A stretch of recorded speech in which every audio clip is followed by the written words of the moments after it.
अस्सलाम वालेकुम। मेरा नाम Ahmed Fahad and welcome back to Cric Talks with Ahmed. आज की इस वीडियो में हम बात करेंगे about the day 4 of the Pakistan versus South Africa test that was being played in the Gaddafi stadium Lahore. कल के दिन की मैं वीडियो नहीं बना पाया क्योंकि I didn't watch the whole match, और अपॉन सीइंग द हाइलाइट्स मैं सिर्फ वीडियो नहीं बना सकता क्योंकि मैं सिर्फ स्कोर कार्ड देख के वीडियो नहीं बनाता। I discuss each and everything that happened in that day of the match. तो मुझे मैच देखना पड़ेगा कि फॉर मेकिंग द वीडियो। तो because I watch the match, I watch each and every ball today. मैं जिसकी वजह से मैं वीडियो बना पा रहा हूँ। तो starting off the day, Tony de Zorzi and Ryan Rickelton came out to bat when the score was 51-2।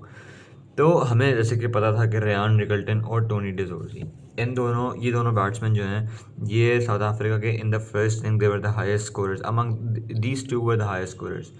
तो हमें पता था कि यार ये दोनों अगर चले जाएंगे तो हमें आधी टेंशन हमारी उसी वक्त ख़त्म हो जाएगी। तो यही हुआ कि शाहीन अफरीदी, जिनके ऊपर ट्रस्ट नहीं किया जा रहा था कल के दिन में भी और पहली इनिंग के अंदर भी, ज़्यादा ट्रस्ट नहीं किया गया था फास्ट बॉलर्स के ऊपर, खासकर शान मसूद की तरफ से। क्योंकि लेकिन अगर हम मार्करम की तरफ से देखें तो Rabada bowled decent amount of overs, पर शाहीन अफरीदी और हसन अली को ट्रस्ट नहीं किया जा रहा था। अब अगर आपने दो फास्ट बॉलर्स खिलाए थे तो you had to give him मतलब अ पीस ऑफ इट। मतलब उनको आपको कम से कम मतलब 10 15 ओवर्स का स्पेल तो कराना पड़ेगा ना आपको, कि यार वो ताकि एक बैट्समैन को सेट करके आउट करें। तो फिर you had to give them their time that was required, मतलब टू सेट अ बैट्समैन। तो ये शान मसूद की गलती हो रही थी, जो कि उन्होंने आज रियलाइज़ किया कि उनको नहीं करनी चाहिए थी, और जिस समय बॉल लो रह रहा था प्लस रिवर्स हो रहा था, तो Shaheen Afridi was the best option.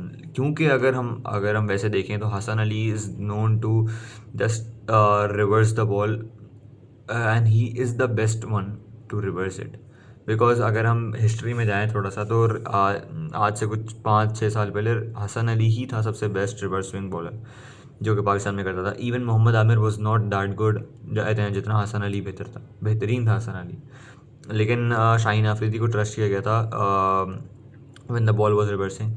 तो उस वक्त शाहीन आफरीदी ने एक बॉल लो रहा और वो अंदर आया, शाहीन के साथ अंदर आया और वो टोनी डिसोर्जी की विकेट ले गया।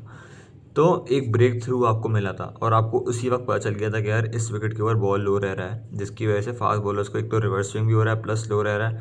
तो आपको यहाँ पे विकेट फास्ट बॉलर भी दिला सकते हैं, और फास्ट बॉलर्स के लिए बहुत कुछ है इस विकेट के ऊपर। जिसके बाद शान मसूद ने हसन अली के ऊपर भी ट्रस्ट किया और उनको भी बॉल दिया।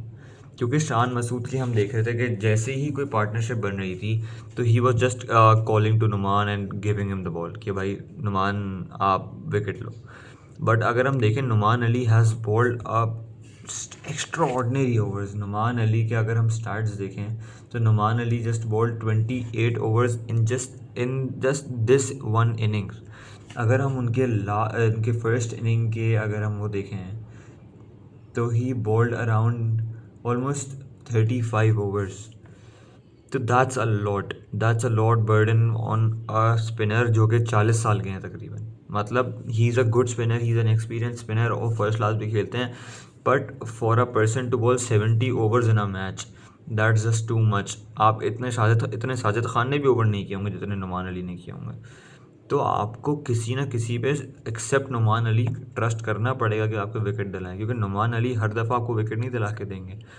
क्योंकि हम जब भी देख रहे थे कि जैसे ही विकेट नहीं आती थी, शान मसूद नुमान अली की तरफ चले जाते थे। तो हालांकि उनको उनको ये बात पता होनी चाहिए कि बॉल जब रिवर्स हो रहा है कि हसन अली भी एक ऑप्शन है। हसन अली भी एक ऑप्शन है, सलमान आगा भी एक ऑप्शन है when the ball is turning. मतलब अगर आप किसी को भी, सऊद शकील को भी देना चाहें तो दे सकते हैं, बाबर आजम को भी दे सकते हैं। मतलब पार्ट टाइम स्पिनर्स को भी आप बॉल दे सकते हो। कोई ऐसा नहीं है कि आप सिर्फ एक मेन बॉलर को ही ट्रस्ट करके चलोगे। और आई डोंट थिंक बाबर आजम को देने की नौबत भी आती। सलमान आगा ही बहुत था एक रेस्ट देने के लिए नुमान और साजिद को। तो आई थिंक ये टैक्टिक्स जो थी वो यूज़ करनी चाहिए थी, और ज़्यादा कुछ नहीं था। मतलब शान मसूद की इसके अलावा जो कैप्टनसी दैट वाज गुड। मतलब these were the mistakes that I highlighted, जो कि थोड़ी बेहतर होनी चाहिए थी। प्लस उसके बाद साउथ अफ्रीका की तरफ से एक काफ़ी अच्छी पार्टनरशिप लगी ऑलमोस्ट ऑफ 73 रन्स, जो कि ब्रेविस और रयान निकल्टन के दरमियान लगी थी, जो कि पाकिस्तान से गेम दूर लेके जा रही थी। बट हमने हमने देखा कि नुमान असल में ये पार्टनरशिप जो थी ये इसलिए अच्छी बहुत वाइटल थी साउथ अफ्रीका के लिए क्योंकि ये तेज़ रन बन रहे थे। ये नहीं था कि ये स्टेडी बीट हो रहे हैं, एक आध सिंगल ले रहे हैं, इस तरह नहीं था। ये था कि ब्रेविस जो था चला रहा था बस। ब्रेविस चला रहा था और बस उसको when he very got a ball he just locked it for a six, मतलब इस तरह ही चल रहा था काम। ब्रेविस के ज़्यादा से ज़्यादा रन आए। सो या आई थिंक ब्रेविस जिस तरह चला रहा था तो उसको उसी वजह से रन्स मिल रहे थे। नुमान अली ने एक चैलेंज लिया हुआ था अपने ऊपर कि he would get Brevis out, मतलब even after being hit for even after being hit for 2 6s and 2 4, Numan Ali was up for the challenge. मतलब नुमान अली ने एक जेफर बॉल करी और he went back to his basics, that was his left arm spin. मतलब उन्होंने कुछ भी नहीं किया, मतलब अगर ज़्यादा स्मार्ट टैक्टिक्स खेलते उन्होंने कुछ किया ही नहीं। उन्होंने सिर्फ सिंपल रखा, मिडिल स्टंप पे बॉल करा, लेफ्ट आर्म स्पिन हुआ और ऑफ स्टंप उड़ा के ले गया। मतलब ज़्यादा स्मार्ट करते तो क्या करते वो बाहर कर देते, चौथी स्टंप पे कर देते, पाँचवीं स्टंप पे कर देते ताकि वो स्लॉग स्वीप मारने आता खड़ी हो जाती बॉल। इससे ज़्यादा ब्रेविस को आउट करने के लिए कुछ करना नहीं था बिकॉज वो एक T20 का बेहतरीन प्लेयर है। But when it comes to test cricket वो ज़्यादा इस्टेब्लिश नहीं हो पाया अब तक, उसको ज़्यादा वो स्मार्टनेस नहीं है उसके अंदर। पर Nauman Ali being Nauman Ali 40 years old, experience बहुत ज़्यादा है, उसका कोई मुकाबला ही नहीं है। और अगर हम देखें तो बाकी किसी ने ज़्यादा स्कोर किया नहीं है। मतलब एवरीवन शॉट जस्ट हम हरी, कल माकरम भी बहुत बेतुका सा शॉट खेलते हुए आउट हो गए। अगर हम आज की बात करें तो there was no one to support Ryan Rickelton apart from Brevis. तो आई थिंक कि अगर ब्रेविस जैसी एक और कोई इनिंग्स आ जाती तो आई सपोज के there was a chance for South Africa to just have a go on this match. But there was no batsman David Adam Brevis के बाद उनका विकेट कीपर भी आया था Kyle, but he was just able to score 19 runs which was not enough. I think a partnership of more than 60-70 runs was required after that partnership.